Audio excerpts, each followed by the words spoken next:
പിണറായി വിജയൻ നേതൃത്വം കൊടുക്കുന്ന ഇടതുപക്ഷ സർക്കാർ ഒരു വർഷം പിന്നിടുമ്പോൾ കേരളത്തിൻ്റെ ആരോഗ്യ മേഖലയിൽ എന്തെല്ലാം ശരിയായി? വ്യൂ പോയിന്റിൽ എൻ്റെ അതിഥി സംസ്ഥാന ആരോഗ്യ സാമൂഹിക നീതി വകുപ്പ് മന്ത്രി ശ്രീമതി കെ ശൈലജയാണ്. Madam, a very warm welcome to the programme. Thank you. Shrimati K Shailaja, എനിക്ക് സഭയിൽ താങ്കളുടെ ഒരു പ്രകടനത്തിൽ നിന്ന് തുടങ്ങാം എന്ന് തോന്നുന്നു ഈ അഭിമുഖം. സാധാരണ താങ്കളെ അങ്ങനെ പ്രകോപിതയായി കാണാറില്ല. പക്ഷേ മുൻ ആരോഗ്യമന്ത്രി VS ശിവകുമാർ കേരളത്തിൽ ഇപ്പോൾ ഏറെ ചർച്ച ചെയ്യപ്പെടുന്ന പകർച്ചവ്യാധി വ്യാപനത്തെക്കുറിച്ചും അതിൽ സർക്കാർ നടത്തുന്ന ഇടപെടലുകളെക്കുറിച്ചും ഒരു പ്രതിഷേധ സൂചകമായി ഒരു വിഷയം അവതരിപ്പിച്ചപ്പോൾ മുൻപെങ്ങും കാണാത്ത വിധത്തിൽ ആരോഗ്യമന്ത്രി പ്രകോപിതയായി. എന്താണ് താങ്കളെ പ്രകോപിതയാക്കിയത്? ഞാൻ വളരെയേറെ പ്രകോപിതയായി എന്ന് പറയുന്നത് ശരിയല്ല ഗോപി. ഇത്രയൊന്ന് കുറച്ച് ഗൗരവത്തിൽ അത് അവരെല്ലാം പറഞ്ഞു, പ്രതിപക്ഷ സുഹൃത്തുക്കളും ഒക്കെ പറഞ്ഞു. ആവശ്യത്തിനുള്ള ബുദ്ധി എനിക്കുണ്ടെന്നാണ് താങ്കൾ. അത് ശരിയാണ്. അപ്പോൾ ഞങ്ങൾ ഈ ഗവൺമെൻറ് അധികാരം ഏൽക്കുന്ന സമയത്ത് വല്ലാത്തൊരവസ്ഥയായിരുന്നു യഥാർത്ഥത്തിൽ ആരോഗ്യ വകുപ്പിൽ. ഞാനതൊരു കഴിഞ്ഞ ഗവൺമെൻറ്റിൻ്റെ കുറ്റകൃത്യമായിട്ട് അവതരിപ്പിച്ചുകൊണ്ടൊന്നും പറയാറില്ല അസംബ്ലി. കാരണം എല്ലാ ഗവൺമെൻറ്റും ഒന്നിൻ്റെ തുടർച്ചയാണ്. അപ്പോൾ അതിൽ പറയായ്മയുണ്ടെങ്കിൽ നമ്മൾ പൂരിപ്പിക്കുക എന്നുള്ളതാണ് നമ്മുടെ ഉത്തരവാദിത്തം. പക്ഷെ വലിയ ദുർഘടസന്ധിയിലാണ്. കാരണം സകല നിയോജക മണ്ഡലത്തിലും MLA-മാർ അവരുടെ ഒന്നും ഹോസ്പിറ്റലിൽ ഡോക്ടറില്ല, മരുന്നില്ല, ഈ ആക്ഷേപം പറയാത്ത ആരും ഉണ്ടായിരുന്നില്ല. ഡോക്ടർമാരുടെ അഭാവം വളരെ വലുതായിരുന്നു. അതുപോലെ തന്നെ ശുചീകരണ പ്രവർത്തനം ഇപ്പോൾ 2015-ലൊക്കെ വലിയ തോതിലുള്ള അപാകതകളാണ് പകർച്ചവ്യാധി വന്നപ്പോൾ ഉണ്ടായിരുന്നത്. അപ്പോൾ അതിനെയൊക്കെ നിയന്ത്രിക്കുന്നതിന് വേണ്ടി ഒരു വർഷക്കാലം ഞങ്ങൾ നന്നായിട്ട് ജോലി ചെയ്തു. മാത്രമല്ല ഇപ്പം നിലനിൽക്കുന്ന തസ്തികകൾ മിക്കവാറും നികത്താൻ സാധിച്ചു. അതിനൊരു പ്രത്യേക ശ്രമം തന്നെ ഞങ്ങൾ നടത്തിയതിൻ്റെ ഭാഗമായിട്ട്. അതുപോലെ തന്നെ ആരോഗ്യവകുപ്പ് ഉണർന്ന് പ്രവർത്തിച്ച് ശുചീകരണ പ്രവർത്തനങ്ങൾ നേരത്തെ ആരംഭിച്ചു. ഇതൊക്കെ ചെയ്തു. മരുന്ന് ഇല്ല എന്ന് പറയാത്ത വിധം അത്യാവശ്യത്തിനുള്ള മെഡിസിൻ സ്റ്റോക്ക് ചെയ്തു. എല്ലാ ആശുപത്രികളിലും മെഡിസിൻ എത്തിച്ചു. ഒരു വലിയ വർക്ക്, ചിട്ടയായിട്ടൊരു വർക്ക് നടന്നിട്ടുണ്ട് ജനുവരി മാസം മുതൽ. പക്ഷേ ഇത്തവണ നേരത്തെ തന്നെ ഒരു പ്രവചനം ഉണ്ടായിരുന്നു. അതായത് ഈ ഇയറിൽ 2017-18 പകർച്ചവ്യാധികൾ കൂടാനിടയുണ്ട്. നേരത്തെ തന്നെ മനസ്സിലാക്കിയിരുന്നു. അതനുസരിച്ച് നേരത്തെ തന്നെ ഈ പ്രവർത്തനമൊക്കെ ആരംഭിക്കുകയും ചെയ്തു. ചിട്ടയായിട്ട് ഓരോ മാസവും എന്ത് ചെയ്യണം ആരോഗ്യവകുപ്പ് എന്ന രീതിയിൽ തന്നെ വർക്ക് ചെയ്തിട്ടുണ്ട്. അപ്പോൾ എന്നിട്ടും നമുക്ക് ചില പ്രദേശങ്ങളിൽ ഡെങ്കി ഔട്ട്ബ്രേക്ക് ഉണ്ടായി. ഇത്രയെല്ലാം സർക്കാർ ചെയ്തു. അപ്പോൾ മന്ത്രി പ്രകോപിതയാകേണ്ട കാര്യമുണ്ട്. ഇല്ല, പ്രകോപിതയാവേണ്ട. ഞാൻ പ്രകോപിതയൊന്നും ആയിട്ടില്ല. എന്താ അങ്ങനെ പറയുന്നതെന്ന് എനിക്കറിയില്ല. നിങ്ങൾ വീണ്ടും ആ വീഡിയോ കണ്ടാലറിയാം. അപ്പോൾ എന്നോട് പറഞ്ഞത് മന്ത്രിക്ക് ഇതിനെക്കുറിച്ചൊന്നും അറിയില്ലെങ്കിൽ ഒരു ഉപദേശകനെ വെക്കണം എന്നാണ്. നമുക്ക് എല്ലാവർക്കും എല്ലാ അറിവുള്ളവരൊന്നുമല്ല. പക്ഷെ ഒരു വർഷമായിട്ട് കേരളത്തിൻ്റെ ആരോഗ്യ മേഖലയിലെ പ്രശ്നം എന്താണെന്ന് എനിക്കിപ്പം പറയാൻ സാധിക്കും, പഠിക്കാൻ സാധിക്കും. അത് മാത്രമല്ല VS ശിവകുമാർ പറഞ്ഞത്. അദ്ദേഹം മറ്റൊരു കാര്യം കൂടി പറഞ്ഞു. കഴിഞ്ഞ സർക്കാർ ആരോഗ്യ മേഖലയിൽ പിന്തുടർന്ന എല്ലാ നല്ല കാര്യങ്ങളും ഈ സർക്കാർ ഉപേക്ഷിച്ചു. അതിന് ഉദാഹരണമായി പറഞ്ഞത് ഒരു പ്രതിരോധ കലണ്ടർ സർക്കാർ ഫോളോ ചെയ്തിരുന്നു. അത് ഈ സർക്കാർ വേണ്ട എന്ന് വെച്ചു എന്ന് അദ്ദേഹം പറഞ്ഞു. ഇതൊരു മഹാത്ഭുതമൊന്നുമല്ല. ഇതെല്ലാവരും ചെയ്യുന്നതാണ്. ഈ ഗവൺമെൻറ്റിനും ആ കലണ്ടറുണ്ട്. ആ കലണ്ടർ പക്ഷേ ഇദ്ദേഹം ഇത് കാണിക്കുന്നുണ്ട്, ഞാനും ആ കലണ്ടർ കാണിച്ചിട്ട് ഇതാണ് ഞങ്ങളുടെ കലണ്ടർ എന്ന് പറയുമായിരുന്നു. അപ്പോൾ ഇതൊന്നുമില്ല, അദ്ദേഹം അടച്ചാക്ഷേപിക്കുകയാണ്. അല്ല, ഇത്രയൊക്കെ ആരോഗ്യവകുപ്പ് മന്ത്രി പറയുമ്പോഴും കേരളത്തിൽ ഇപ്പോൾ 9.5 ലക്ഷത്തോളം പേർ പനി ബാധിച്ച് വിവിധ ആശുപത്രികളിൽ ചികിത്സയിലാണ്. ജനുവരി മുതലുള്ള കണക്കെടുത്തു കഴിഞ്ഞാൽ 138 പേരുടെ മരണം റെക്കോർഡ് ചെയ്യപ്പെട്ടിട്ടുണ്ട്. H1N1 കഴിഞ്ഞ വർഷത്തെ അപേക്ഷിച്ച് കൂടുതലാണ്. കോളറ ബാധിച്ചവർ 10,000-ൽ പരം ആളുകൾ ഈ നമ്മുടെ സംസ്ഥാനത്തുണ്ട്. ഇതിൻ്റെയൊക്കെ അടിസ്ഥാനത്തിൽ പ്രതിപക്ഷം അങ്ങനെ അടച്ചാക്ഷേപിച്ചു എന്ന് പറയാൻ പറ്റുമോ? ഗോപി, ഈ കണക്ക് എല്ലാ വർഷത്തെ കണക്കും വെച്ചിട്ട് പറയണം. ഞാൻ കണക്ക് വെച്ചിട്ട് സമർത്ഥിക്കുകയല്ല. കാരണം രോഗപ്രതിരോധം നമ്മുടെ എല്ലാം അത്യാവശ്യമാണ്. ആരോഗ്യവകുപ്പ് മന്ത്രി എന്നുള്ള നിലയിൽ എൻ്റെ ഏറ്റവും വലിയ സ്വപ്നം പകർച്ചവ്യാധി മരണങ്ങളില്ലാത്ത കേരളമാണ്. അത് വന്ന ഉടൻ തന്നെ പ്രഖ്യാപിച്ചിട്ടുണ്ട്. എന്നാൽ പനിയുടെ കണക്ക് പറഞ്ഞിട്ട് ആളുകളെ ഭയപ്പെടുത്താൻ മാത്രമില്ല. അത് നിസ്സാരമായിട്ടല്ല ഞാൻ പറയുന്നത്. കഴിഞ്ഞ തവണ ഞാൻ ശിവകുമാറിനോട് അസംബ്ലിയിൽ പറഞ്ഞല്ലോ, അദ്ദേഹത്തിൻ്റെ കാലത്ത് ആ സമയത്ത് അസംബ്ലിയിൽ സംസാരിക്കുന്ന സമയത്ത് 11 ലക്ഷമാണ് പനി ബാധിതരുടെ എണ്ണം. പക്ഷേ ഈ മഴക്കാലത്ത് ഒരു പനി വരാത്ത ആളുകൾ കേരളത്തിൽ വളരെ കുറവാണ്. സാധാരണ ജലദോഷം, അതിൻ്റെ പനി, അതിൽ ചിലത് എന്തായിട്ട് മാറും, ഡെങ്കി ആയിട്ട് മാറും, ചിലത് H1N1 ആയിരിക്കും. 11 ലക്ഷം പനിയും ഡെങ്കിയല്ല. പനിയുടെ എണ്ണം പറഞ്ഞ് ഭയപ്പെടുത്തുന്നത്. കാരണം മഴക്കാലത്ത് ഈ 3.5 കോടിയോളം വരുന്ന ജനങ്ങളിൽ പനി വരാത്തവരുടെ എണ്ണം വളരെ കുറവായി. അല്ലെ, ഞാനും ഇതേപോലെ കണക്കുകൾ പറഞ്ഞ് സമർത്ഥിക്കുകയോ ജനങ്ങളെ പേടിപ്പെടുത്തുകയല്ല. ഈ കണക്കുകളൊക്കെ പ്രസക്തമാകുന്നത് കാലവർഷം എത്തുന്നതിന് മുൻപേ ഈ കണക്ക് ഇത്രയും അധികം ഉയർന്നു എന്നതുകൊണ്ട്. ഞാൻ പറയുന്നത് കാലവർഷം ഞങ്ങൾ എപ്പോഴും കണക്ക് പറയുക എങ്ങനെയാണ്, മെയ് മാസം പറയുമ്പോൾ കഴിഞ്ഞ ആണ്ടുകളിൽ മെയ് മാസത്തിൽ എത്രയായിരുന്നു, അല്ലാണ്ട് അവസാനത്തെ കാലവർഷം കഴിഞ്ഞിട്ടുള്ള കണക്കും മെയ് മാസത്തിലെ കണക്കും താരതമ്യം ചെയ്യലല്ല. ഞാനീ പറയുന്ന 11 ലക്ഷവും കഴിഞ്ഞ ഗവൺമെൻറ്റിൻ്റെ കാലത്ത് മഴ ആരംഭിക്കുന്നതിന് മുമ്പുള്ള കണക്ക് തന്നെയാണ് പറഞ്ഞത്. ആ മാസത്തെ കണക്കാണ്. നിങ്ങൾക്കത് പഠിച്ചാൽ മനസ്സിലാക്കാൻ സാധിക്കും. കേരളത്തിലെ പഴമക്കാർ ഇപ്പോഴും പറയാറുണ്ട് പഴയകാല പ്രൗഢി ഒരിക്കലും തിരിച്ചു വരാൻ പോകുന്നില്ല എന്ന്. പക്ഷേ പഴയകാല രോഗങ്ങൾ അതിനേക്കാൾ അതിരൂക്ഷമായി തിരിച്ചു വന്നുകൊണ്ടിരിക്കുന്നു. വിവിധ തരം പനികൾ. ഉദാഹരണത്തിന് കേരളം പോലെ ഈ കൊച്ചു സംസ്ഥാനത്ത് വലിയ ശുചിത്വബോധവും സാമൂഹിക ശുചീകരണ പ്രവർത്തനങ്ങളൊക്കെ സജീവമായി നടന്നിരുന്ന ഒരു സംസ്ഥാനത്ത് എന്തുകൊണ്ടാണ്, കണക്കുകളെ മാറ്റി നിർത്താം, ഇതിങ്ങനെ ആവർത്തിക്കപ്പെടുന്നത്? അതിനൊരു പരിഹാരം കണ്ടെത്താൻ ആരോഗ്യവകുപ്പിന് കഴിയും. അതിലേക്കാണ് വരുന്നത്. കുറേ കാലമായിട്ട് നമ്മുടെ നാട്ടിൻപുറത്തൊരു ചൊല്ലുണ്ടോ, കതിരിൽ വളം വെക്കുക എന്ന്. നമ്മൾ പ്രാഥമിക ആരോഗ്യ രംഗത്തെ മറന്നുപോയിരിക്കുന്നു. ആരുടെയും കുറ്റമൊന്നുമല്ല. ഒന്ന്, നമ്മുടെ ജീവിതശൈലി. 2, നമ്മുടെ ജീവിത നിലവാരത്തിലുണ്ടായിട്ടുള്ള ഉയർച്ച. 3, ജീവിതശൈലി രോഗങ്ങളടക്കം പുതിയ ജീവിതക്രമത്തിൻ്റെ സംഭാവന. അതുകൊണ്ട് ആരോഗ്യ മേഖലയിൽ വന്ന മാറ്റം എന്താ? പ്രൈമറി തലത്തിലുള്ള പ്രിവെൻഷനിലേക്ക് ഊന്നുന്നതിന് പകരം, പ്രൈമറി കെയറിലേക്ക് ഊന്നുന്നതിന് പകരം നമ്മൾ സ്പെഷ്യാലിറ്റിയിലേക്ക് പോയി. അതിനാണ് ഞങ്ങൾ ഈ കുടുംബാരോഗ്യ കേന്ദ്രം പ്രഖ്യാപിച്ചത്.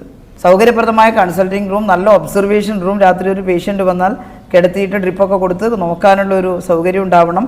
അതുപോലെ തന്നെ നല്ല ലബോറട്ടറി, കുഞ്ഞുങ്ങൾക്ക് മുലയൂട്ടാൻ അമ്മമാർക്ക് ഇരിക്കാനുള്ള കേന്ദ്രം, വൃത്തിയും വെടിപ്പുള്ള ടോയ്ലറ്റുകൾ, വന്ന് കയറി ഇരിക്കുന്ന ഇടത്ത് തന്നെ നല്ല വൃത്തിയുള്ള കസേരയൊക്കെ ഇട്ടുകൊണ്ട് പേഷ്യൻസിനും അതുപോലെ തന്നെ കൂടെ വന്നവർക്കും ഇരിക്കാനും, അത്യാവശ്യം ദാഹിച്ചാൽ കുടിവെള്ളം എടുത്ത് കുടിക്കാനൊക്കെയുള്ള സൗകര്യം, മുറ്റത്ത് നല്ല പൂന്തോട്ടം, 1 ഏക്കർ സ്ഥലം PHCക്ക് ഉണ്ടെങ്കിൽ അതിൻ്റെ ചുറ്റും നടപ്പാത, രാവിലെ വന്നിട്ട് ആശുപത്രിക്ക് ഉപദ്രവമില്ലാത്ത വിധം ഇതിനെ നടന്ന് ആരോഗ്യം ഉണ്ടാക്കാൻ ഒരു മൾട്ടിപർപ്പസ് ഹാള്, ആ ഹാളിനകത്ത് പറ്റുമെങ്കിൽ ഒരു ചെറിയ ജിമ്മ് അല്ലെങ്കിൽ ഒരു യോഗ സെൻറ്റർ, ഇതെല്ലാം ആയിട്ടാണ് ഈ സങ്കല്പം. അങ്ങനെ വരുമ്പോൾ എന്താ, ഒരാൾ ഷുഗർ വലിയ തോതിൽ വർദ്ധിച്ചിട്ട് വരുന്നു, പിന്നെ ഡയബറ്റിക് ആണ്, വന്നു കഴിഞ്ഞ് 300 ഷുഗർ എന്ന് പറഞ്ഞ് ഗുളിക എഴുതി കൊടുത്ത് വിടുന്ന ഒരു സംവിധാനം അല്ല വരാൻ പോകുന്നത്. അതിനകത്ത് അദ്ദേഹത്തെ പരിശോധിക്കുന്ന ഡോക്ടർ കൃത്യമായും താങ്കൾ എന്താണ് ആഹാരം കഴിക്കുന്നത്, താങ്കൾ എപ്പോൾ ആഹാരം കഴിക്കണം, എങ്ങനെ കഴിക്കണം, എന്ത് വ്യായാമം ചെയ്യണം, എങ്ങനെ വിശ്രമിക്കണം, താങ്കളുടെ ജീവിതാവസ്ഥ എന്താണ്, തൊഴിലെന്താണ് എന്നെല്ലാം ചോദിച്ച് മനസ്സിലാക്കി അതിനുതകുന്ന കുടുംബ ഡോക്ടർ. അതായത് എന്നിട്ട് അടുത്ത ആഴ്ച വീണ്ടും വരാൻ പറയും. അദ്ദേഹം നോർമലാവുന്നവരെ പരിശോധിക്കാനായി പേഷ്യൻ്റ്, അദ്ദേഹം അല്ലെങ്കിൽ അവർ. അപ്പോൾ ഈ ഒരു ബന്ധം, ഡോക്ടർ പേഷ്യൻ്റ് ബന്ധം ഉണ്ടാകുമ്പോൾ ജീവിതശൈലി രോഗങ്ങൾ കുറക്കാൻ പറ്റും. ആ PHCയുടെ ചുറ്റുപാടുമുള്ള പകർച്ചവ്യാധികൾക്ക് നിരന്തരമായിട്ടുള്ള മോണിറ്ററിംഗ് ഉണ്ടാവും, നല്ല പരിശോധന. അതുകൊണ്ട് ഈ മഴക്കാലം വരുമ്പോൾ മഴക്കാലപൂർവ്വ ശുചീകരണം മാത്രം പറയേണ്ടുന്ന ഒരു അവസ്ഥയില്ലാതെ ആ PHC ജനകീയവുമായിട്ട് ബന്ധപ്പെടും. ഫാമിലി ഹെൽത്ത് സെൻറ്റർ ഇടയ്ക്കിടെ മീറ്റിങ്ങുകൾ ചേരും. എന്താണ് ആ ഗ്രാമത്തിലുള്ള തരക്കേട്, ഗ്രാമപഞ്ചായത്തുമായിട്ട് ബന്ധപ്പെട്ടിട്ട് അപ്പോൾ പരിഹരിച്ചു പോകുന്ന ഒരു ആരോഗ്യ സിസ്റ്റത്തിലേക്കാണ് നമ്മൾ കണ്ണു വെക്കുന്നത്. മിനിസ്റ്റർ, ഇവിടെയാണ് എനിക്കൊരു ചോദ്യമുള്ളത്. പ്രാഥമിക ആരോഗ്യ കേന്ദ്രങ്ങൾ മുതൽ മെഡിക്കൽ കോളേജ് വരെയുള്ള സർക്കാരിൻ്റെ ആതുര സേവന ഈ പറയുന്ന വിപുലമായ ശൃംഖലയിൽ ഉള്ള പോരായ്മകൾ സംബന്ധിച്ചാണ്. അത് താങ്കൾക്ക് തിരുവനന്തപുരം ജനറൽ ആശുപത്രിയിൽ നടത്തിയ മിന്നൽ പരിശോധനയിൽ അടുക്കി വെച്ചിരിക്കുന്ന മദ്യക്കുപ്പികളിൽ നിന്നും, അവിടെ ഹാജരാകാതിരുന്ന ഡോക്ടർമാരിൽ നിന്നും, അവിടെ രോഗികൾക്കുണ്ടാകുന്ന പ്രശ്നങ്ങളിൽ നിന്നും മനസ്സിലായി കാണുമല്ലോ. ഇത് ജനറൽ ആശുപത്രിയിൽ മാത്രം, ഞാൻ പറഞ്ഞ ആ രീതിയിൽ അവതാളപ്പെട്ടിരിക്കുന്നതല്ല, സാധാരണക്കാരായ രോഗികൾക്ക് വേണ്ട രീതിയിലുള്ള പരിചരണമോ ശ്രദ്ധയോ കെയറോ കിട്ടാതെ വരുന്ന സാഹചര്യം കേരളത്തിലെ സർക്കാർ ആശുപത്രികളിൽ പലയിടങ്ങളിലുമുണ്ട്. എല്ലാ ആശുപത്രികളൊന്നും ഞാൻ പറയുന്നില്ല. എന്ത് ചെയ്യാൻ കഴിയും? ഇപ്പോൾ ജനറൽ ആശുപത്രിയിൽ ഉദാഹരണത്തിന് മിനിസ്റ്ററുടെ മിന്നൽ പരിശോധന നടത്തി, എന്ത് ഫോളോ അപ്പ് അക്കാര്യത്തിലുണ്ടായി? ജനറൽ ഹോസ്പിറ്റലിൽ ഞാൻ വന്ന ഉടനെ പോയിരുന്നു, മന്ത്രി ആയ ഉടനെ തന്നെ. അത് അവിടെ ഒരു സന്ദർശനം, പെട്ടെന്നൊരു സന്ദർശനത്തിന് തൊട്ടടുത്ത ഹോസ്പിറ്റലല്ലേ. അന്ന് നോക്കുമ്പം എല്ലാം അഴുക്കുണ്ടായിരുന്നു, വൃത്തികേടുണ്ടായിരുന്നു, ഒക്കെ ഉണ്ടായിരുന്നു. ഒക്കെ വൃത്തിയാക്കാൻ വാർഡിലൂടെയൊക്കെ നടന്നു. ഞാൻ പറഞ്ഞു എല്ലാം ക്ലീൻ ചെയ്യണം, വൃത്തിയാക്കണം, കുഴപ്പമില്ല. അവരെല്ലാവരും എൻ്റെ കൂടെ വാർഡിലൊക്കെ വന്നു. അപ്പോൾ ഞാൻ പറഞ്ഞു ഇങ്ങനെ ഒരു നഗരമധ്യത്തിലുള്ള ഹോസ്പിറ്റലിൽ ഇങ്ങനെ ആവരുത്. അപ്പോൾ ആരോ എന്നോട്, നിങ്ങൾ മാധ്യമക്കാർ പറഞ്ഞു മിനിസ്റ്റർ ഒന്ന് ബാത്റൂം നോക്കണം കേട്ടോ.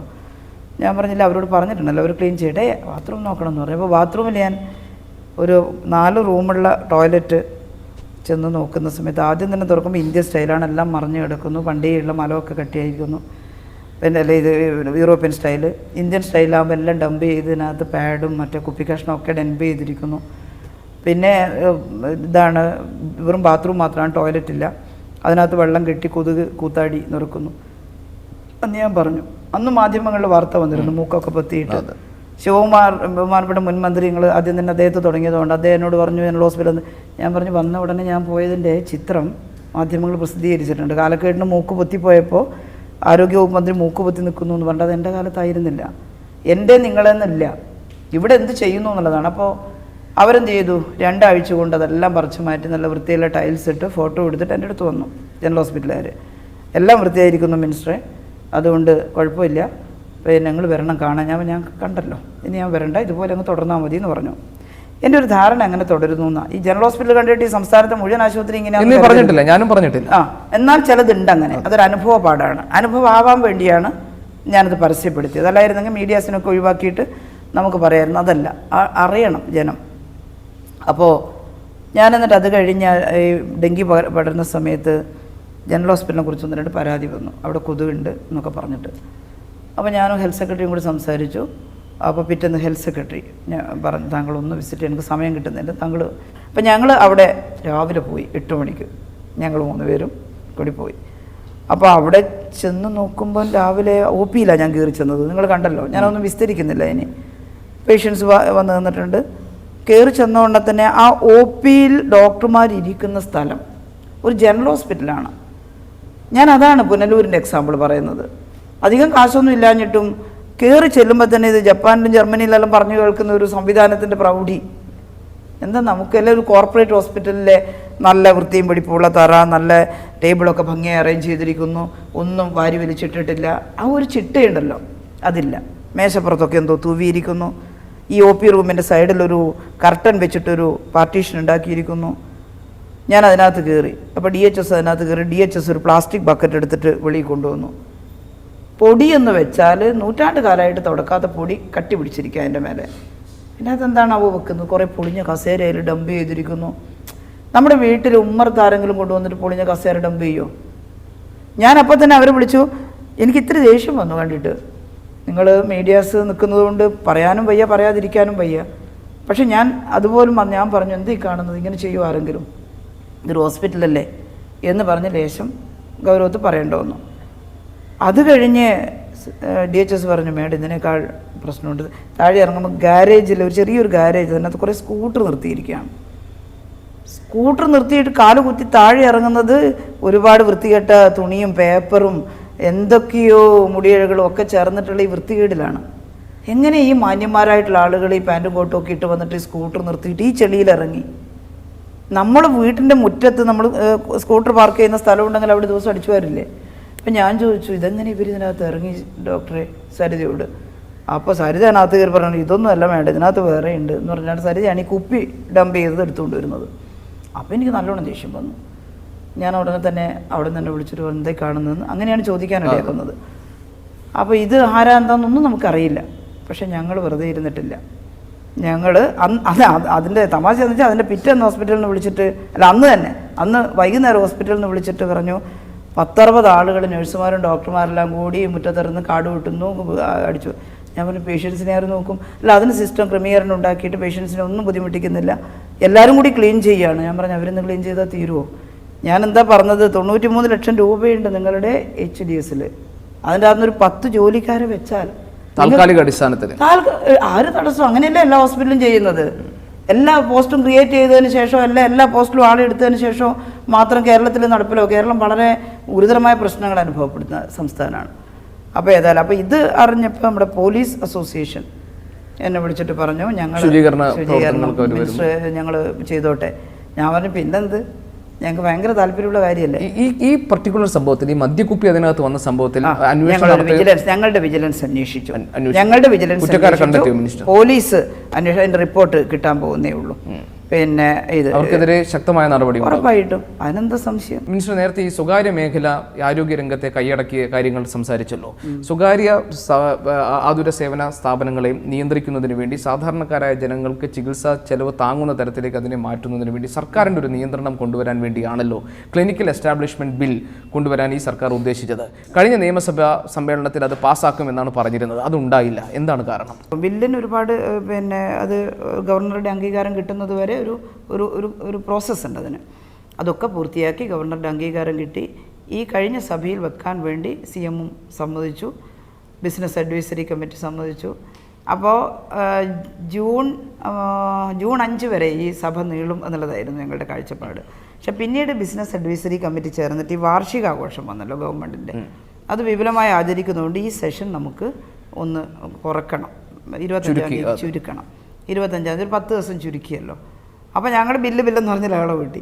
അന്നേരം പറഞ്ഞു, ബില്ലുകൾക്ക് മാത്രമായിട്ട് ഒരു അസംബ്ലി സെഷൻ നമുക്ക് അധികം വൈകാതെ വെക്കാം. അപ്പോൾ എൻ്റെ ബില്ല് മാത്രമല്ല, വേറെയും കുറേ ബില്ലുകളുണ്ട്. എന്തൊക്കെ നിയന്ത്രണങ്ങളാണ് കൊണ്ടുവരാൻ പോകുന്നത്? ഇതിനകത്ത് വലിയ മുഴുവൻ കാര്യവും ഞാൻ പറയുന്നില്ല, പക്ഷേ രജിസ്ട്രേഷൻ നിർബന്ധമായിരിക്കും എല്ലാ സ്ഥാപനങ്ങളും, ഈച്ച് ആൻഡ് എവരി ഇൻസ്റ്റിറ്റ്യൂഷൻ. പിന്നെ ഈ മരുന്നുകളുടെ വില, പിന്നെ അതുപോലെ തന്നെ ഓരോ ചികിത്സയുടെ ചെലവ്, ഇതൊക്കെ പ്രസിദ്ധപ്പെടുത്തേണ്ടതായിട്ട് വരും. അതിൽ സർക്കാർ ഇടപെടുമോ? സ്റ്റാൻഡർഡൈസ് ചെയ്യുമോ? സ്റ്റാൻഡർഡൈസ് ചെയ്യുമെന്ന് വെച്ചാൽ നിലവിലുള്ള സ്വകാര്യ സ്ഥാപനങ്ങളെ ആകെ അടച്ചുപൂട്ടാനൊന്നും പറ്റില്ല. എന്നാൽ ക്രമരഹിതമായി പ്രവർത്തിക്കുന്ന സ്ഥാപനങ്ങളുടെ ലൈസൻസ്, അവർക്ക് ലൈസൻസ് കൊടുക്കില്ല. ശരി. ഈ ചിലവിൻ്റെ കാര്യത്തിലോ? ചികിത്സാ ചെലവിൻ്റെ കാര്യത്തിൽ അതൊരു ഒരു കാൽക്കുലേഷനാണ്. അപ്പോൾ അവർ ചില ഹോസ്പിറ്റലിൽ ചില സംവിധാനമാണ്, ചില ഹോസ്പിറ്റലിൽ ആ സംവിധാനമല്ല. അപ്പോൾ അതിനനുസരിച്ച് വ്യത്യസ്തമായിരിക്കും ചിലവുകൾ. പക്ഷെ നമുക്ക് കാൽക്കുലേറ്റ് ചെയ്താൽ ഏകദേശം നമുക്ക് കൊള്ളയുണ്ടോ എന്നുള്ള കാര്യം മനസ്സിലാക്കാൻ സാധിക്കും. അതുകൊണ്ടാണ് ഈ പ്രസിദ്ധപ്പെടുത്തണം എന്ന് പറയുന്നത്. സ്വാഭാവികമായിട്ട് അതിനെക്കുറിച്ചൊരു ഡിസ്കഷൻ നടക്കും. അപ്പോൾ വലിയ തോതിലുള്ള ഈ ഒരു സ്വകാര്യ ഹോസ്പിറ്റൽ ഒരിക്കലും ഗവൺമെൻറ് ഹോസ്പിറ്റൽ സംവിധാനം ഇംപ്ലിമെൻറ്റ് ചെയ്യാനൊന്നും പറ്റില്ല. അപ്പോഴും ചില അത്യന്താധുനിക സൗകര്യങ്ങൾ ചിലപ്പോൾ ഗവൺമെൻറ് ഹോസ്പിറ്റലില്ല, ഒരു സ്വകാര്യ ഹോസ്പിറ്റലാണെങ്കിൽ അവിടേക്ക് റെഫർ ചെയ്യേണ്ടതായിട്ട് വരും. ഈ ബില്ല് വരുന്നതോടുകൂടി മിനിസ്റ്റർ എന്ത് തരത്തിലുള്ള മാറ്റമാണ് ജനങ്ങൾക്കുണ്ടാവുക? ജനങ്ങൾക്ക് ചികിത്സാ ചെലവിൽ നല്ല കുറവ് അനുഭവപ്പെടും. കാരണം എന്താണെന്ന് വെച്ചാൽ ഒരു സ്വകാര്യ ഹോസ്പിറ്റലിലേക്കാണ് പോകുന്നതെങ്കിലും അവിടെയുള്ള അവരുടെ ചികിത്സാ ചെലവ് വലിയ തോതിലുള്ള കൊള്ള നടത്താൻ പറ്റില്ല. ഈ അവരുടെ കാര്യങ്ങളെല്ലാം പ്രസിദ്ധപ്പെടുത്തുകയും ഒക്കെ. രണ്ട്, ഏറ്റവും വൃത്തിരഹിതമായിട്ടുള്ള സാഹചര്യം അവിടെ ഉണ്ടാക്കാൻ പറ്റില്ല, ചിലയിടത്തൊക്കെ ഇപ്പോഴും ഉണ്ട്. മൂന്നാമത്തത്, അവിടെ ഉപയോഗിക്കുന്ന മരുന്നുകൾ, ലോകത്ത് നിരോധിച്ച മരുന്നുകളൊക്കെ ഉണ്ടെങ്കിൽ അത് റിപ്പോർട്ട് ചെയ്താൽ അത് ഉപയോഗിക്കാൻ നമുക്ക് അവർക്ക് തടസ്സപ്പെടുത്താൻ, അങ്ങനെയുള്ള ഒരുപാട് കാര്യങ്ങളിൽ നമുക്ക് നിയന്ത്രണം വരും. അത് ബഹുജനങ്ങൾക്ക് സഹായകമാകും എന്നുള്ളതാണ്. ഇനി എൻ്റെ ചോദ്യം വിദ്യാഭ്യാസ വകുപ്പുമായി ലിങ്ക് ചെയ്തിട്ടുള്ള ഒരു ചോദ്യം കൂടിയാണ്. സ്വാശ്രയ മെഡിക്കൽ കോളേജുകളിലെ ഉന്നത വിദ്യാഭ്യാസത്തിൻ്റെ ഫീസ് ഘടനയിൽ വരുത്തിയ മാറ്റം, അതായത് 35% വർധനവ്. അന്ന് സർക്കാർ മുന്നോട്ട് വെച്ചിരുന്ന ഒരു ആവശ്യം മെറിറ്റ് അടിസ്ഥാനത്തിൽ വരുന്ന കുട്ടികളിൽ നിന്ന് തലവരി പണം വാങ്ങാൻ പാടില്ല എന്നതായിരുന്നു. ആ സർക്കാരിൻ്റെ നിർദ്ദേശം ലംഘിച്ചുകൊണ്ട് പല സ്വകാര്യ സ്വാശ്രയ മെഡിക്കൽ കോളേജുകളും ഇപ്പോഴും തലവരി പണം വാങ്ങുന്നതായുള്ള റിപ്പോർട്ടുകൾ പുറത്തു വരുന്നുണ്ട്. എന്തുകൊണ്ട് സർക്കാർ മിണ്ടാതിരിക്കുന്നു? നിങ്ങളാരും സ്വാശ്രയ മേഖലയിൽ ഉണ്ടായിട്ടുള്ള പ്രശ്നങ്ങൾ പഠിക്കുന്നില്ല. നിങ്ങളാരും അത് മനസ്സിലാക്കിയിട്ട് ബഹുജനങ്ങളോട് പറയുന്നില്ല. സ്വാശ്രയ മേഖലയിൽ കഴിഞ്ഞ 2 വർഷമായിട്ട് വലിയൊരു മാറ്റം വന്നിട്ടുണ്ട്. അതുവരെയുള്ള സ്വാശ്രയ മേഖല എന്തായിരുന്നു? നീറ്റ് മെറിറ്റ് വരുന്നത് വരെ ഈ സീറ്റിൽ 50% സീറ്റിൽ അലോട്ട്മെൻറ്റ് നടത്തിയിരുന്നത് ആരാ? മാനേജ്മെൻറ്റാണ്. അതിൻ്റെ ഫീസ് എത്രയായിരുന്നു? മാനേജ്മെൻറ്റിൻ്റെ ഇഷ്ടം പോലെയാണ്. എന്നാൽ ഞങ്ങൾ വന്ന ആ വർഷം സെൻട്രൽ ഗവൺമെൻറ് നീറ്റ് എക്സാമിനേഷൻ പ്രഖ്യാപിച്ചു. നാഷണൽ എൻട്രൻസ് ടെസ്റ്റ് നേരത്തെ ഉണ്ടായിരുന്നു, നാഷണൽ എൻട്രൻസ് ടെസ്റ്റ് നിർബന്ധമാക്കി. ഇപ്പം നീറ്റ് നിർബന്ധമാക്കി. നീറ്റ് ആദ്യ വർഷം വന്ന്, അപ്പം ഞങ്ങൾ ഇവിടെ കേരള എൻട്രൻസ് എപ്പോഴും നടത്തുന്നതാണല്ലോ. അപ്പോൾ കഴിഞ്ഞ വർഷം കേരള എൻട്രൻസ് ടെസ്റ്റ് കീം നടത്തിയിരുന്നു. കീമിൻ്റെ റാങ്ക് ലിസ്റ്റും ഉണ്ടാക്കി വെച്ചിരുന്നു. അപ്പോൾ ഈ നീറ്റിൻ്റെ നിബന്ധനകൾ പൂർണ്ണമായും വരുന്നതിന് മുമ്പേ ഞങ്ങൾ സ്വാഭാവികമായിട്ടും മാനേജ്മെൻറ്റിനെ വിളിച്ചു. വലിയൊരു ചർച്ചയും മാനേജ്മെൻറ്റിനെ ആകെ ഇരുത്തി നടത്തിയപ്പോൾ മാനേജ്മെൻറ്റ് അസോസിയേഷൻ പറഞ്ഞു, ഞങ്ങൾ 20 കോളേജ് മാനേജ്മെൻറ്റ് അസോസിയേഷൻ ഗവൺമെൻറ് പറയുന്നതനുസരിക്കാം. പറഞ്ഞ് അവരുടെ ഡിമാൻഡിൽ നിന്ന് ഞങ്ങൾ പറഞ്ഞു, SC/ST 50-ൽ 20 കുട്ടികൾ SC/ST ആണ്, അതിൻ്റെ 25,000 തൊടാൻ പറ്റില്ല. പിന്നെ വരുന്ന 30% ഗോപി മനസ്സിലാക്കേണ്ടത് കീം മെറിറ്റിലുള്ളവരെയാണ് മെറിറ്റ് സീറ്റ് എന്ന് പറഞ്ഞത്. സ്വാഭാവികമായിട്ടും 2,05,000-ലേക്ക് 10% വർധനവിൽ എത്തുമായിരുന്നത് അവർ വല്ലാണ്ട് തർക്കിച്ചപ്പോൾ 20 കോളേജുകളെ കൊണ്ട് ഒപ്പിടിപ്പിക്കാൻ എന്തെങ്കിലും ഒന്ന് നമ്മുടെ ഭാഗത്തുനിന്നും മാനേജ്മെൻറ്റ് പറയുന്നത് ഒരു ചെറുതായിട്ടെങ്കിലും കേൾക്കണമല്ലോ. എല്ലാം കഴിഞ്ഞ പ്രാവശ്യത്തെ പോലെ എന്ന് പറഞ്ഞാൽ അവർ കോടതിയിൽ പോവും. കണ്ണൂരും കരുണിയും പോയിട്ടുണ്ടായ അനുഭവം നിങ്ങൾ കണ്ടതല്ലേ? തെറ്റിപ്പിരിഞ്ഞിട്ട് കണ്ണൂരും കരുണി 20 കോളേജുകാരും പോയിട്ട് 10 ലക്ഷം ഫീസ് മേടിക്കണമായിരുന്നോ 100 സീറ്റിനും? അല്ല, കോടതിയിൽ അവർക്ക് അനുകൂലമായി വരും. കാരണം അങ്ങനെയാണ് എടുക്കുന്നത്. ആ ഒരു വിപത്ത് ഒഴിവാക്കാനാണ് ഞങ്ങൾ എന്ത് ചെയ്തത്? ഈ പറയുന്ന 30%-ൽ 2-ൽ നിന്ന് 2.5 ലക്ഷം ആക്കിയത്. ടീച്ചർ മുൻപ് നടത്തിയ ഒരു പരാമർശം ഓർത്തു പോവുകയാണ്, താങ്കൾക്കും ഓർമ്മയുണ്ടാകും. ഈ ഭരണം വന്നു കഴിഞ്ഞാൽ എല്ലാം ശരിയാകും എന്ന് പറഞ്ഞാൽ അങ്ങനെ എല്ലാം ശരിയാകും എന്നല്ല എന്ന് പറഞ്ഞ് ടീച്ചർ ഒരു ഭാഗത്ത് നിർത്തിയിട്ടുണ്ട്. ഒരു ആത്മവിശ്വാസ കുറവുകൊണ്ടാണോ അങ്ങനെ എല്ലാം ശരിയാകും എന്ന് തോന്നുന്നില്ല എന്ന് പറഞ്ഞു? എന്താ ഗോപി പറയുന്നത്? അങ്ങനെ പറഞ്ഞിട്ടില്ലേ താങ്കൾ? അങ്ങനെ പറഞ്ഞിട്ടുണ്ട്. അങ്ങനെയല്ല, ആ ക്ലിപ്പിംഗ് എൻ്റെ കയ്യിലുണ്ട്. വാചകം ഒറ്റപ്പെടുത്തി അടർത്തിയെടുത്താൽ അർത്ഥം മാറും. വാക്കുകൾ ഒറ്റപ്പെടുത്തി അടർത്തിയെടുത്താൽ അർത്ഥം മാറും. വിശദീകരിക്കാനുള്ള സമയമാണിത്. ഞാൻ ഇപ്പൊ പറയാതിന് എല്ലാം ശരിയാവും. ഇടതുപക്ഷം വരും, എല്ലാം ശരിയാവും. എന്താ ശരിയാക്കേണ്ടത്? ശരിയാക്കേണ്ടത് മനുഷ്യരുടെ പട്ടിണി, മനുഷ്യരുടെ കഷ്ടപ്പാടുകൾ എല്ലാം ശരിയാക്കണം. എല്ലാം ശരിയാക്കാൻ ഒരു ഗവൺമെൻറ് സംവിധാനമുണ്ട്. ഞങ്ങൾ പറഞ്ഞതിൻ്റെ അർത്ഥം ഈ ഗവൺമെൻറ് വന്നാൽ പ്രഥമ പരിഗണന വേദന അനുഭവിക്കുന്ന മനുഷ്യർക്കായിരിക്കും. പെൻഷൻ കുടിശ്ശികയാവരുത്, തീർത്തു കൊടുക്കുകയായിരുന്നു ലക്ഷ്യം. ഞങ്ങൾ വന്ന് കൊടുക്കാൻ ശ്രമിച്ചു. ഗവൺമെൻറ് ആശുപത്രികൾ മെച്ചപ്പെടുത്തുകയായിരുന്നു ലക്ഷ്യം. ഞങ്ങൾ വന്നു മെച്ചപ്പെടുത്താൻ ശ്രമം ആരംഭിച്ചു. ഞങ്ങൾ ഇപ്പോൾ ബഹുജനങ്ങളുടെ സാധാരണക്കാരുടെ കുട്ടികൾ പഠിക്കുന്ന സ്കൂളുകൾ മനോഹരാക്കണമായിരുന്നു. ഞങ്ങൾക്ക് മനോഹരാക്കാൻ ശ്രമിക്കുന്നു, ഇടപെടുന്നു. ഇങ്ങനെയാണ് എല്ലാം ശരിയാവുക. ഞാൻ ഒരു കാര്യം പറഞ്ഞു, എല്ലാം ശരിയാക്കാൻ വേണ്ടി ഞങ്ങൾ ഇറങ്ങി പുറപ്പെടുമ്പോഴും ഇതൊരു ഫെഡറൽ ഭരണഘടനയാണ്. സെൻട്രൽ ഗവൺമെൻറ്റിൻ്റെ നയമുണ്ട്, ഇവിടെ നിൽക്കുന്ന ബ്യൂറോക്രസിയുണ്ട്. ഇതിനോടൊക്കെ മല്ലടിച്ചുകൊണ്ടാണ് ചില കാര്യങ്ങൾ ഞങ്ങൾ ചെയ്യാൻ വേണ്ടി പുറപ്പെടുമ്പോൾ സെൻട്രൽ ഗവൺമെൻറ്റിൻ്റെ ചില നോംസ് അതിന് തടസ്സമായിരിക്കും. അപ്പോൾ എന്ത് ചെയ്യും? ആ കാര്യം തടസ്സപ്പെടും. അപ്പോൾ ഇതെല്ലാം ശരിയാക്കിയെന്ന് ചോദിച്ചാൽ ഇതിന്ന കാരണം കൊണ്ടാണ് ഇപ്പോൾ ശരിയാവാത്തത് എന്ന് വെച്ച് എല്ലാം ശരിയാകുമെന്നുള്ള പ്രതീക്ഷയിലാണ് ഞങ്ങൾ മുന്നോട്ട് പോകുന്നത്. എല്ലാം ശരിയാവില്ല എന്നല്ല പറഞ്ഞത്, എല്ലാം ശരിയാവണം. എല്ലാം ശരിയാവണമെങ്കിൽ സെൻട്രൽ ഗവൺമെൻറ്റിൻ്റെ നയത്തിൽ ഗുണപരമായ മാറ്റം ഉണ്ടാവണം, സോഷ്യലിസം വരണം. പക്ഷേ ഇന്ന് ബ്യൂറോക്രസിയും സെൻട്രൽ ഗവൺമെൻറ്റിൻ്റെ മുതലാളിത്ത നയവും എല്ലാം ശരിയാക്കാനുള്ള ഞങ്ങളുടെ ചില പ്രവർത്തനങ്ങളെ ചിലയിടത്തെങ്കിലും തടസ്സപ്പെടുത്തുന്നുണ്ട്. പക്ഷേ വി ആർ ഫൈറ്റിംഗ്. ഈ ആരോഗ്യരംഗത്തെ മാറ്റങ്ങൾ സംബന്ധമായി മുന്നോട്ട് പോകുമ്പോൾ എപ്പോഴും കേന്ദ്ര സർക്കാരിൻ്റെ ഭാഗത്തു നിന്നുണ്ടാകുന്ന ഒരു ആക്ഷേപം ഞങ്ങൾ തരുന്ന ഫണ്ട് ശരിയായ രീതിയിൽ വിനിയോഗിക്കപ്പെടുന്നില്ല എന്നാണ്. ഇപ്പോൾ കേന്ദ്ര സർക്കാരിൻ്റെ കീഴിൽ ആയുഷ് എന്ന് പറയുന്ന ഒരു വകുപ്പുണ്ട്. ആയുഷിൻ്റെ പ്രവർത്തനങ്ങൾ എങ്ങനെയാണ് കേരളത്തിൽ നടക്കുന്നത്? കേന്ദ്രത്തിൻ്റെ പിന്തുണയും ഇടപെടലും എത്രത്തോളമുണ്ട്? ഞങ്ങൾ വന്ന ഉടനെ തന്നെ ഒരു ഡിസ്കഷൻ്റെ ഭാഗമായിട്ട് തീരുമാനിച്ചത് കേരളത്തിൽ അനന്തമായ സാധ്യതയാണ് ആയുഷ് വകുപ്പിനുള്ളത്. ആയുർവേദ മേഖലക്കൊക്കെ ഞങ്ങൾ നല്ല ഒരു പദ്ധതി ഉണ്ടാക്കിയിട്ടുണ്ട്. അതിൻ്റെ ആദ്യം ഒരു മെഗാ പ്രോജക്റ്റ് എന്നുള്ള നിലയിൽ ഞങ്ങൾ എടുക്കുന്നത് കേരളം ഈ ആയുർവേദത്തിൻ്റെ ഒരു കേന്ദ്രമായിട്ട് അറിയപ്പെടണം. അതിനുള്ള പരിപാടികൾ ഉണ്ടാവണം. ബഹുമാനപ്പെട്ട മുഖ്യമന്ത്രി പറഞ്ഞു ഒരു ആയുർവേദ ഇൻ്റർനാഷണൽ റിസർച്ച് ഇൻസ്റ്റിറ്റ്യൂട്ട് തുടങ്ങണം. അങ്ങനെ international research institute in Ayurveda എന്ന് പറഞ്ഞിട്ട് ഞങ്ങൾ കണ്ണൂർ ജില്ലയിൽ ഒരിടത്ത് അതിന് സ്ഥലം അക്വയർ ചെയ്തുകൊണ്ടിരിക്കുകയാണ്. കാരണം അത്ര സാധ്യതയാണ് കേരളത്തിൽ, ഈവൻ എക്സ്പോർട്ടിനടക്കം, പാറ്റൻറ്റ് രജിസ്ട്രേഷന്. പണ്ട് ഇവിടുത്തെ ഹെർബ്സും തേടിയിട്ടാണ് വാഗ്ബഡൻ സിന്ധിൽ നിന്നിങ്ങോട്ട് വന്നത്, മെഡിസിനൽ ഹെർബ്സ് തേടിയിട്ട് ഇന്ത്യയിൽ. എന്നിട്ടാണ് മറ്റേ അഷ്ടവൈദ്യന്മാരുടെ ഫാമിലിയൊക്കെ പ്രാക്ടീസ് ചെയ്തെടുപ്പിച്ചത്, അഷ്ടാംഗ കൃതി എഴുതിയത്. ആ പാരമ്പര്യമുള്ള നമുക്ക് ഒരു പാറ്റേൺഷിപ്പ് പോലും ഇല്ല. അതിലേക്ക് എത്തണം. ഞാനീ എൻ്റെ 3 കൊല്ലം കൊണ്ട് ഇതെല്ലാം കൂടി പൂർത്തിയാകുന്നൊന്നും പറയുന്നില്ല. ബട്ട് സ്റ്റാർട്ടിങ് ഞങ്ങൾ തുടങ്ങുകയാണ്. പിന്നെ വരുന്നവർ പൂരിപ്പിച്ചോളൂ. ഇനി 3 കൊല്ലം കൊണ്ട് നാഷണൽ റിസർച്ച് ഇൻസ്റ്റിറ്റ്യൂട്ട് പൂർത്തിയായാൽ ഐ എം വെരി ഹാപ്പി. വളരെ സന്തോഷം. CM ആണ് അതിൻ്റെ പുറകിൽ, ഇൻ്റർനാഷണൽ റിസർച്ച് ഇൻസ്റ്റിറ്റ്യൂട്ടിൻ്റെ. അതുകൊണ്ട് തന്നെ എനിക്ക് നല്ല ധൈര്യമുണ്ട് 3 കൊല്ലം കൊണ്ട് ഇതാവും എന്നുള്ളത്. പക്ഷേ ഞങ്ങൾ പരിശ്രമിക്കുകയാണ്. ഏതായാലും എല്ലാവിധ ഭാവങ്ങളും നേരുന്നു മിനിസ്റ്റർ. സന്തോഷം ഗോപി. Thank you.